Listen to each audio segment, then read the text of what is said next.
लोहागढ़ स्थित श्री पार्श्वनाथ दिगंबर जैन मंदिर में लगातार पर्वराज प्रदूषण महापर्व के स्तर पर 10 लक्षण पर्व का आयोजन जैन समाज द्वारा बड़ी ही धूमधाम के साथ आयोजित किया जा रहा है। प्रतिदिन जहां एक और भरकल की बेला में भगवान का अभिषेक शांति धारा का आयोजन किया जा रहा है, तो वहीं शाम की बेला में भगवान की महाआरती, प्रवचन एवं सांस्कृतिक कार्यक्रमों का भी आयोजन बड़ी ही धूमधाम के साथ आयोजित किया जा रहा है, जिसमें बड़ी संख्या में श्रद्धालु जनवरी पहुंचकर भक्ति लाभ कम कर अपना जीवन सफल बना रहे हैं। इसी के तहत आज 10 लक्षण पर्व के सप्तम दिवस उत्तम तप धर्म दिवस पर श्री पारसनाथ दिगंबर जैन मंदिर जी लोहागढ़ मुरादाबाद में पर्युषण पर्व के 7वें दिन भगवान का अभिषेक शांति धारा एवं 10 लक्षण पर्व विधान का आयोजन श्रद्धा पूर्वक पूर्ण भक्ति भाव से श्री अजीत कुमार जैन शास्त्री जी के निर्देशन में संगीतमय वातावरण में किया गया। समस्त समाज ने भक्ति पूर्वक नृत्य करते हुए पूजा विधान का पूर्ण आनंद लिया। भगवान की शांति धारा करने का सौभाग्य श्री राजकुमार जैन, श्री उमेश जैन एवं श्री मुकेश जैन तथा श्री अतुल जैन ऋतिक जैन परिवार को प्राप्त हुआ। स्वर्ण कलश से मूल नायक श्री चंद्र प्रभु भगवान का अभिषेक करके भगवान को शांति धारा पूर्ण श्रद्धा भक्ति से की गई। समझ ने अभिषेक एवं शांति धारा में अपनी सहभागिता की। भगवान का प्रथम अभिषेक कर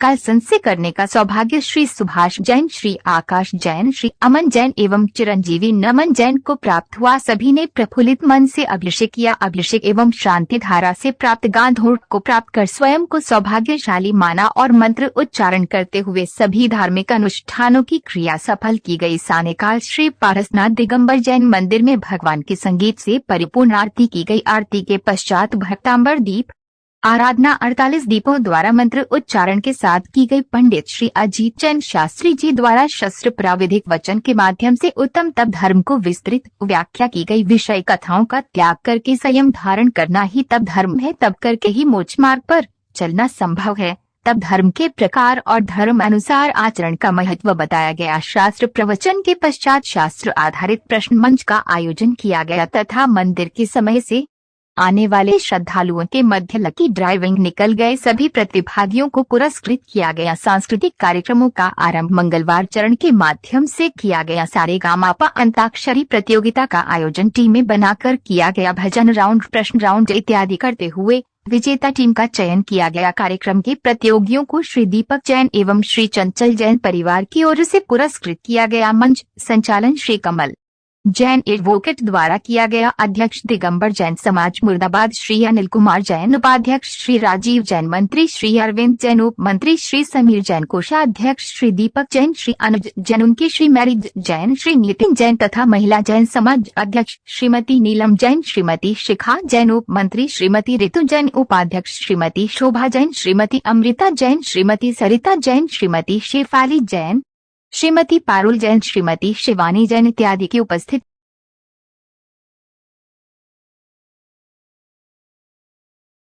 जेठ का महीना था, हरी घास में हार लाइट ध्यान नहीं सकता था, क्या करूं। थोड़ी देर में उसके दिमाग में छल आया। इस मनुष्य की फितरत ही छली है। इसके जेहन में, इसके अंग अंग में, इसके नस नस में जहर भरा हुआ है। ये मनुष्य ने हमेशा दूसरे को छला है, इसलिए ही तो इस मनुष्य का हुआ न कभी भला है। इस मनुष्य ने हमेशा छला है।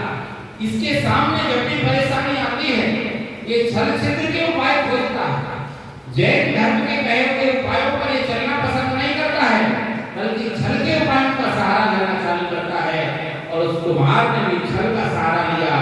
बाजार गया और एक चश्मा ले आया, जिस चश्मे के कांच हरे थे। जिस चश्मे के कांच कैसे थे? हरे थे। तिलक का भी प्रसंग बना था कि राज तिलक होने वाला था, बधाइयां बज रही थी, है ना, सहनाइयां बज रही थी। उस समय खूब बधाई लोगों ने गाई, लोग नाचे। और सीता हरण का भी प्रसंग आया था, जो दुख का प्रसंग था। लेकिन तुम दोनों में ही रोते रह गए। सीता के हरण में रोते तो हमारी बात समझ में आ रही थी, लेकिन तुम भगवान के राज तिलक के प्रसंग के समय भी रो रहे थे। ये क्या चक्कर था? बोले महाराज सच सच बोल दूं कि झूठ झूठ बोल दूं? बोले सच सच बोल। कोई न लेना था न देना था। जब आप रामायण करते थे तो आपकी दाढ़ी हिलती थी, क्या होता था? दाढ़ी खिलती थी, और वैसे ही दाढ़ी मेरे बकरे की थी और वो बकरा मर गया। और जब वैसे ही दाढ़ी मेरे बकरे की थी और वो बकरा मर गया, और जब भी आपकी दाढ़ी हिलती थी मुझे मैं रोना चालू कर दिया। बोले विवेचन किया है श्री रामचंद्र जी के चरित्र का विवेचन करने वाला जो जैन धर्म के अंदर में ग्रंथ है, उस ग्रंथ का नाम पद्म पुराण है, और उसको आचार्य भगवान रविशरण स्वामी ने अपनी प्रशस्त लेखनी से लिखा। उसमें और इस कथानक में थोड़ा सा आपको अंतर मिल सकता है, उसको गौण कीजिएगा, और उस दृष्टांत से हमें दृष्टांत यानी सीख क्या मिल रही है, शिक्षा क्या मिल रही है, उस शिक्षा को समझने का थोड़ा सा प्रयास कीजिए। रामचंद्र जी एक महापुरुष थे। हमारे जैन धर्म के अंदर में बलभद्र की उनकी संज्ञा थी। श्री रामचंद्र जी की संज्ञा क्या थी? जो 63 शलाका पुरुष होते हैं, यानी 63 महान पुरुष होते हैं, उन महान पुरुषों में 24 तीर्थंकर, उन महान पुरुषों में 24 तीर्थंकर, 9 नारायण, 9 प्रतिनारायण, 9 बलभद्र और 12 चक्रवर्ती। इस तरह से इनकी संख्या निर्धारित की गई है। कमल भाई सबकी गिनती करो, कितने हो गए? 24 तीर्थंकर, 12 चक्रवर्ती, 9 नारायण, 9 प्रतिनारायण और 9 बलभद्र। बराबर प्रतिशत हो गए ना? कोई गलती तो नहीं है? ठीक है। तो ये महापुरुष हुआ करते हैं। तो जो बलभद्र थे वे श्री रामचंद्र जी थे, लेकिन सादा कर्म की बलिहारी और सादा कर्म की धार उनकी साथ जीवन के अंतिम चरण तक बहती रही। कहते हैं कि प्रत्येक व्यक्ति के जीवन में एक पल संघर्ष में होता है, या तो वह बचपन संघर्ष में गुजरे, या जवानी संघर्ष में गुजरे, और या बुढ़ापा संघर्ष में गुजरे। और जिस व्यक्ति का एक भी पल संघर्ष में नहीं गुजरता, समझ लीजिए कि उसने अपनी पूरी की पूरी पूंजी को खा लिया है और उसकी गति खराब होने वाली है।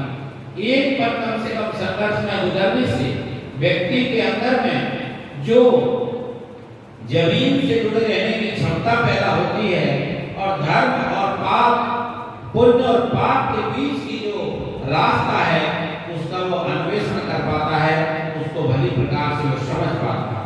श्री रामचंद्र जी कहने के लिए तो महान पुरुष थे, लेकिन उनके जीवन का भी एक जो अवस्था गई, एक जो युग गया, वो बड़ा संघर्षमय हुआ। संघर्षमय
Just